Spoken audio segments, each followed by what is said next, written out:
ನೀ ಹೆದರ್ಕೊಳ್ಳುವುದು ಯಾಕೆ? ನಾನು ಜೊತೆಯಾಗಿ ಏನೆಲ್ಲ ಮಾಡಿಲ್ಲ ಹೇಳು. ಹೌದು, ಎಂತೆಂತ ಕಾಳಗದಲ್ಲೆಲ್ಲ ಕೂತ್ಕೊಂಡಿದ್ದೇವೆ ನಾವು. ಹೌದು. ಈ ಸುಧನ್ವ ಕಾಳಗ ಒಂದು ಹೆಚ್ಚು ಅಂತ ಖಂಡಿತ ನಿನಗೆ. ನೀವು ಬರು ಸ್ವಲ್ಪ ತಡ ಆಯ್ತಲ್ಲ. ಅರ್ಜುನ, ನೀನು ಈ ಸುಧನ್ವನಿಗೆ ಹೆದರುವ ಅಗತ್ಯವೇ ಇಲ್ಲ. ಯಾಕೆ? ಬದುಕಿನಲ್ಲಿ ನಾವೆಷ್ಟು ಜನ ಸುಧನ್ವರನ್ನ ಕಂಡವರು. ಒಂದು ನಿರೀಕ್ಷೆ ಇತ್ತು, ಇಷ್ಟು ಜನ ಹೇಳ್ತಾರೆ ಇದಂತ ಸುಧನ್ವನಪ್ಪ ಅಂತ. ಇದೇಯ ಸುಧನ್ವ ಕಾಳಗ? ಇದ್ದವರೊಬ್ರು ಮಂಡೆ ಎತ್ತುವುದಿಲ್ಲ. ನಾವು ಬಂದದ್ದು ಅದಕ್ಕೆ ಪಾಪ ಅಂತಲೇ ಬಂದದ್ದು. ಅಲ್ಲದೆ ಇದ್ರೆ ನನ್ನ ಪ್ರವೇಶ ಆದ ಬಳಿಕ ಇಲ್ಲಿ ಮಲಗಿದ್ದವರನ್ನು ಎಬ್ಬಿಸುವ ಚಾಕಚಕ್ಯತೆ ನಮ್ಮಲ್ಲಿಲ್ಲವೇ? ಯಾವುದಕ್ಕೂ ಬರಮಾಡಿಕೊಂಡ ಭಾವ ಪ್ರಾರ್ಥನನ್ನ ಕಾಣ್ತೇನೆ. ಸುಧನ್ವಾ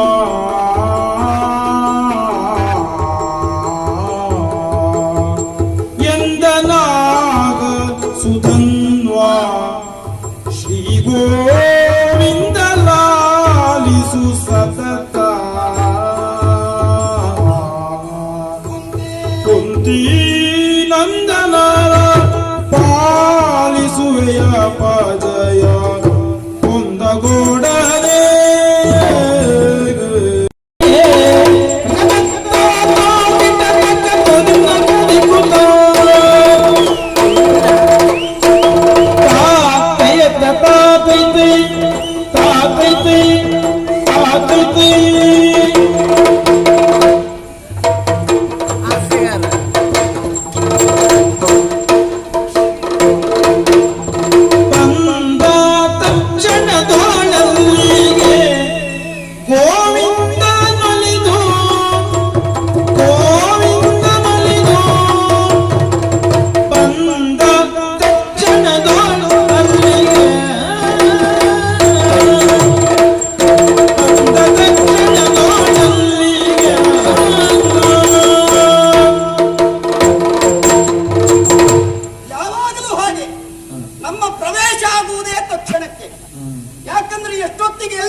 ನಿರ್ಧರಿತವಾಗುವುದಿಲ್ಲ.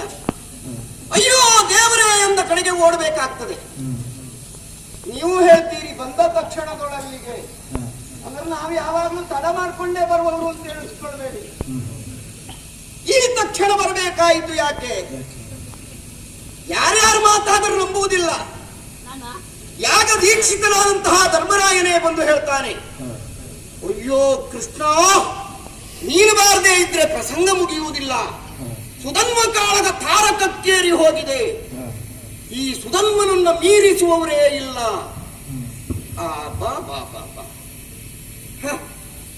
ಯಾಗ ದೀಕ್ಷಿತನಾದಂತಹ ಧರ್ಮರಾಯನಿಗೆ ಧೈರ್ಯದ ಮಾತುಗಳನ್ನು ಹೇಳಿದೆ. ಆತ ತೂಕ್ಷಣ ಗರುಡ ವಾಹನನಾಗಿ ಚಂಪಕಾವತಿಗೆ ಬಂದಿಳಿದಿದ್ದೇನೆ. ನನಗೂ ಒಂದು ನಿರೀಕ್ಷೆ ಇತ್ತು, ಇಷ್ಟು ಜನ ಹೇಳ್ತಾರೆ ಇದಂತ ಸುಧನ್ವನಪ್ಪ ಅಂತ. ಇದೇಯ ಸುಧನ್ವ ಕಾಳಗ? ಇದ್ದವರೊಬ್ರು ಮಂಡೆ ಎತ್ತುವುದಿಲ್ಲ. ನಾವು ಬಂದದ್ದು ಅದಕ್ಕೆ ಪಾಪ ಅಂತಲೇ ಬಂದದ್ದು. ಅಲ್ಲದೆ ಇದ್ರೆ ನನ್ನ ಪ್ರವೇಶ ಆದ ಬಳಿಕ ಇಲ್ಲಿ ಮಲಗಿದ್ದವರನ್ನು ಎಬ್ಬಿಸುವ ಚಾಕಚಕ್ಯತೆ ನಮ್ಮಲ್ಲಿಲ್ಲವೇ? ಯಾವುದಕ್ಕೂ ಬರಮಾಡಿಕೊಂಡ ಭಾವ ಪ್ರಾರ್ಥನನ್ನ ಕಾಣ್ತೇನೆ.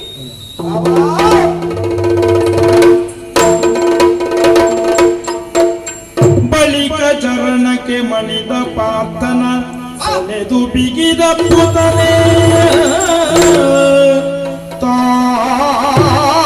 ರಥದೊಳಗೆ ಕುಳಿತ ಶ್ವಗಳ ವಾಕೆಯ ಕೊಂಡನ ಹೊರೆಯೂ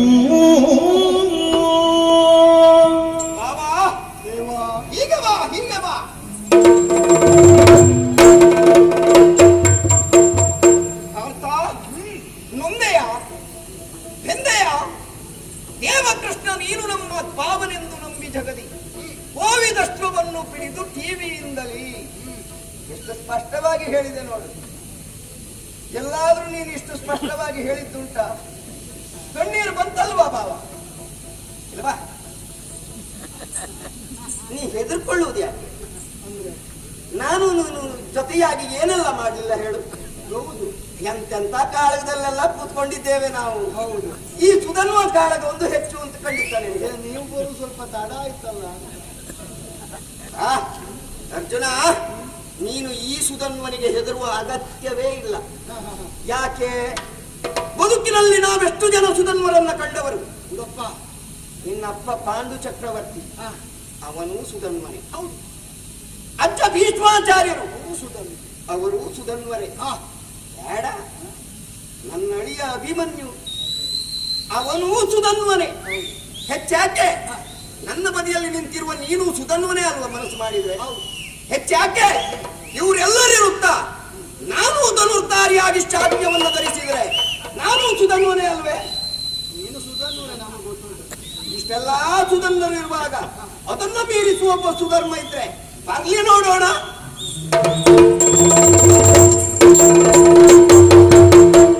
ಇನಿತು ನೋಡುತ್ತಲಾಗ ಭೂಪನ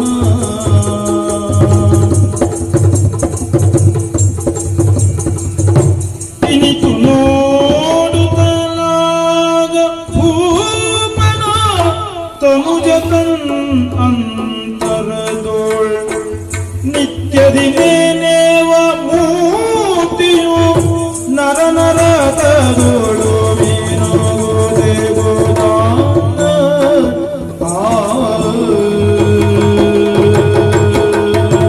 ಇದಾರದೇ ವಿಚಿತ್ರ.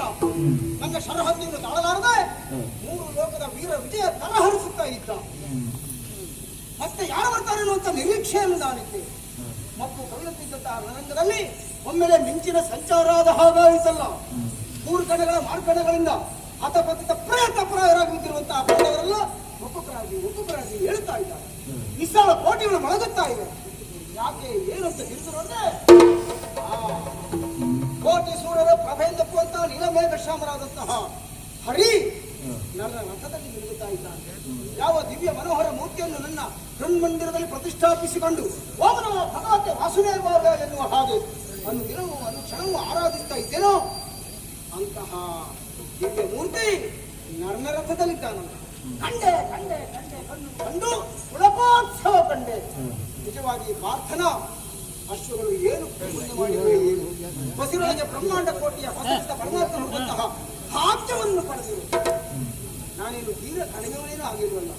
ಶ್ರೀಹರಿಯ ಶ್ರೀ ಮುಖೇಂದ್ರನ ಜನ್ಮ ಸಿರಿ ಹರಿ ಹರಿದು ಬರುತ್ತಿರುವುದನ್ನು ಕಂಡಂತಹ ಪುಣ್ಯಶಾಲಿಗಳಲ್ಲಿ ನಾನು ಒಬ್ಬನಾದೆ. ಅದರಲ್ಲಿ ಮುಳುಗಿ ತೇಂಕಾಡಿ ಹೊಂಪುಳಿಗೊಳ್ಳುವಂತಹ ಭಾಗ್ಯ ನನ್ನದಾಯ್ತಲ್ಲ. ಅಷ್ಟು ಸಾಕು. ನಾನು ಕೈಗೊಂಡಂತಹ ಕೆಲಸ ಆಯಿತು.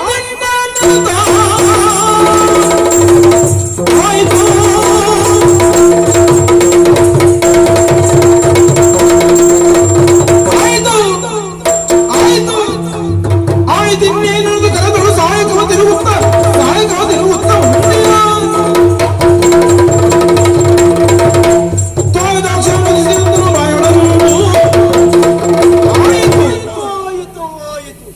ನಾನು ಕೈಗೊಂಡಂತಹ ಕೆಲಸ ಈಡೇರಿತು.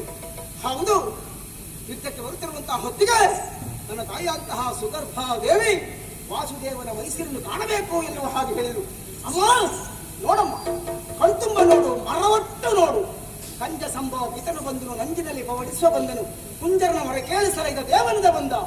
ಅಂಜನಾಸುರನೊಡೆಯ ಬಂದನು, ಮಂಜಿದ ಸುರನಿಗೆ ಅಭಯ ಇತ್ತವ ಪಂಜನಿಗೆ ಬರ ದೈವ ಬಂದನು ಚಂಪಕಾವತಿಗೆ. ನೋಡಮ್ಮ, ವಾಸುದೇವರ ಮೈಸೂರನ್ನು ಕಾಣುತ್ತಾ ಮಹದಾನಂದವನ್ನು ಪಡುವಂತಹ ಯೋಗವನ್ನು ಭಾಗ್ಯವನ್ನು ನಿನ್ನ ಕಂದನಾದಂತಹ ಈ ಸುಧನ್ವ ಒದಗಿಸಿಕೊಟ್ಟಿದ್ದಾನೆ. ಕಣ್ತುಂಬ ನೋಡು. ನಮ್ಮ ತಂದೆ ಹಂಸಧ್ವಜ ಭೂಪತಿ ಹನುಮಂತ ರವಿಯನ್ನು ನೋಡಿ ತನ್ನ ಮನವ ಸಮರ್ಪಣೆ ಮಾಡಿ ಜನ್ಮ ಸಾರ್ಥಕಪಡಿಸಿಕೊಳ್ಳಬೇಕು ಎನ್ನುವ ಹಾಗೆ ಹಂಬಲಿಸಿದವರು. ಪುನರಪಿ ಜನನಂ ಪುನರಪಿ ಮರಣಂ ಪುನರಪಿ ಜನನಿ ಜಠರೇ ಶಯನಂ ಇಹ ಸಂಸಾರೇ ಖಲು ದುಸ್ತಾರೆ ಕೃಪಯ ಪಾರೇ ಪಾಹಿ ಮುರಾರೆ ಎನ್ನುವ ಹಾಗೆ ಅನ್ನುವ ದಿನವೂ ಆರಾಧಿಸ್ತಾ ಇದ್ದಂತಹ ನಮ್ಮ ತಂದೆಯವರು ನೋಡಿ ನಮ್ಮ ಮನೆಯ ಅಂಗಳಕ್ಕೆ ಶ್ರೀಹರಿ ಬರುವ ಹಾಗೆ ನಾನು ಮಾಡಿದ್ದೇನಪ್ಪ. ಕಣ್ತುಂಬ ನೋಡಿ. ಇನ್ನು ನನ್ನ ತಂಗಿಯಾದಂತಹ ಕೋಲೆ ಹೇಳಿದ್ರು, ಅಳುಕತೆ ಪಾತ್ರನ ಪಿಕ್ಕವ ಬಿಡಿಸು ತೋರಿಸುವ ಭ್ರಷ್ಟಾಚರಣಗಳ ಎನ್ನುವ ಹಾಗೆ. ತಂಗಿ, ನೀನು ಸೇರುವಂತಹ ನಿನ್ನ ಗಂಡನ ಮನೆಯಲ್ಲಿ ತಲೆ ಎತ್ತಿ ನಿಲ್ಲುವಂತಹ ಸಂದರ್ಭವನ್ನು ಒದಗಿಸಿಕೊಟ್ಟಿದ್ದೇನೆ. ಕಣ್ತುಂಬ ನೋಡಮ್ಮ ನೋಡು. ಹೌದು, ಪುರಜನರಿಗೆ ನನ್ನ ಬಂಧು ಪರಿವಾರದವರೆಲ್ಲರಿಗೂ ಹೇಳುವಂತಹ ಮಾತನ್ನೆಲ್ಲ ಈಡೇರಿಸಿದ ಹಾಗಾಯಿತು. ಆದರೆ ತಾಯಿಯ ಬಳಿಯಲ್ಲಿ ಒಂದಾಗಿ ಒಂದು ಮಾತನ್ನು ಹೇಳಿತು. ಬಳಿಕವನ ಹರಿಬಕ್ಕೆ ಹುಟ್ಟಿಸಿ ನಳಿನಲೋಚನ ಬಂದರೆಯೂ ಅದೊಲ್ಲವ ಪಡೆವೆ ಎನ್ನುವ ಹಾಗೆ. ಹೌದು, 1000 ವೀರರ ತಲೆಯನ್ನು ಕತ್ತರಿಸಿದರೂ ಆಮೇಲೆ ಪ್ರತಿ ಹೊರೆಯನ್ನು ಸೇರಬೇಕಾದದ್ದು ಸತ್ಯ ತಾನೇ. ಹಾಗೆಯೇ ಕೃಷ್ಣನ ಅಡಿದಾವರೆಯಲ್ಲಿ ನನ್ನದಂತ ಆ ಪ್ರಾರ್ಥನೆಯೊಂದನ್ನು ಮಾಡಿಕೊಳ್ಬೇಕು ಬೇಡುವ ಕೃಷ್ಣ.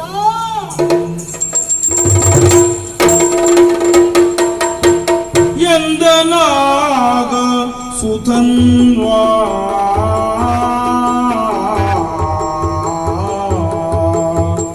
ಎಂದನಾಗ ಸುಧನ್ವಾ ಶ್ರೀ ಗೋವಿಂದ ಲಾಲಿಸು ಸತತ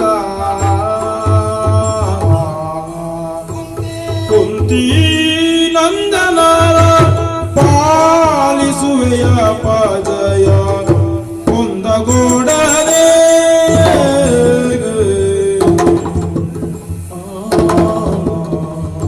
ಹೇ ಗೋಪಾಲಕ, ಹೇ ಕೃಪಾಜಲನಿಧೆ, ಹೇ ಸಿಂಧು ಕನ್ಯಾಪತೆ, ಹೇ ರಾಮಾನುಜ, ಹೇ ಜಗತ್ರೇ ಗುರು, ಹೇ ಪುಂಡರೀಕಾಕ್ಷಮಾಂ, ಹೇ ಕಂಸಾಂತಕ, ಹೇ ಗಜೇಂದ್ರ ಶುಭಕೃತ, ಹೇ ರಾಮ, ಹೇ ಮಾಧವ, ಹೇ ಗೋಪೀ ಜಗನ್ನಾಥ, ಬಾಲಯ ಪದಂ ಧ್ಯಾಯಾಮಿ ಚಿಂತೆ ಸದಾ.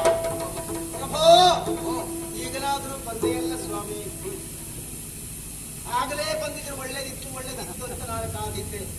ಸಾಕಷ್ಟು ಸಲ ಹೇಳಿದ್ದೆ ಕೃಷ್ಣನನ್ನ ಕರೆಸುವುದು ಅಂತ. ಆದ್ರೆ ನಿನ್ನ ಭಾವನೆಗೆ ಅಭಾವ ಬರಲಿಲ್ಲ.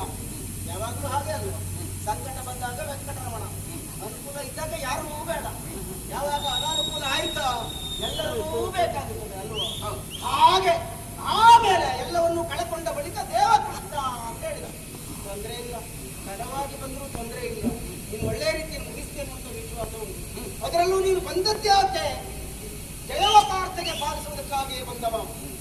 ಯತ್ರ ಯೋಗೇಶ್ವರ ಕೃಷ್ಣ ಯತ್ರ ಪಾರ್ಥೋಧನಂತರಃ ತತ್ರ ಶ್ರೀ ವಿಜಯೋ ಭೂತಿರ್ವ ವಿನೀತಿರ್ಮತಿರ್ಮಮ ಎನ್ನುವ ಹಾಗೆ ಸಂಜೆ ಆಡಿದಂತ ಮಾತು ಯಾವ ಕಾಲಕ್ಕೂ ಮರೆಯುವ ಹಾಗಿಲ್ಲ. ಎಲ್ಲಿ ಯೋಗೇಶ್ವರನಂತಹ ಕೃಷ್ಣನು, ಎಲ್ಲಿ ಧರ್ಮಧಾರಿಯಂತಹ ಪಾರ್ಥನು ಇರ್ತಾರೋ ಅಲ್ಲಿ ಐಶ್ವರ್ಯ ಜಯಗಳು ತಾವಾಗಿ ಸಾಗಿ ಬರ್ತವಂತೆ. ನೀನು ಅವನಿಗೆ ಅನುಕೂಲವಾಗಿಯೇ ಬಂದಿದ್ದೀಯ ಅಂತ ನನಗೆ ಗೊತ್ತು. ನನಗೂ ಸ್ವಲ್ಪ ಅನುಗ್ರಹ ತೋರ್ತೀನಿ ಅಂತ ವಿಶ್ವಾಸವನ್ನು ನಾವು ಹೊಂದಿದ್ದೇನೆ. ಆದ್ರೆ ಒಂದು ಬೇಸರ ಏನು ಕೇಳಿದ್ರೆ ಏನು ಸ್ವಾಮಿ, ಪ್ರತಿಯೊಂದು ಸಲವೂ ಅರ್ಜುನ ಮಹತ್ತರವಾದಂತ ಯುದ್ಧದಲ್ಲಿ ಪ್ರತಿಜ್ಞೆ ಮಾಡಿ ಮುಂದುವರಿಯವರಂತೆ. ಈಗ ನೀವೊಂದು ಇಷ್ಟೊತ್ತಾಯ್ತು, ಆದ್ರೂ ಅರ್ಜುನ ಮಾತಾಡಿದ ಸುಮ್ಮನೆ ಇದ್ದಾನೆ, ಬಹಳ ಮಾತಾಡಿದ್ದಾನೆ. ಹಾಗಾದ್ರೆ ಗಂಡು ಹೌದಂತಾದ್ರೆ ಗಂಡು ತನದ ಪ್ರತಿಜ್ಞೆ ನಿನ್ನನ್ನು ನಿನ್ನನ್ನು 3 ಬಾಣದಿ ಕೊಲ್ಲ ಉಳಿದ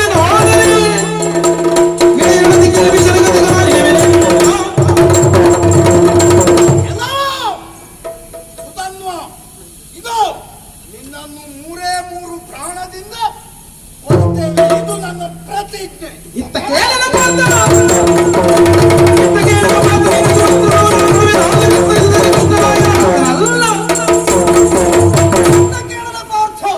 ನೀನು ಬಿಡುವಂತಹ 3 ಬಾಣವನ್ನು ಮಧ್ಯ ಮಧ್ಯದಲ್ಲಿ ಕತ್ತರಿಸ್ತಾ ಇದ್ದೇನೆ.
ಸತ್ಯಸಂಧ ಸೂನೃತ ಸಾಹಸಿಕ ನೀತ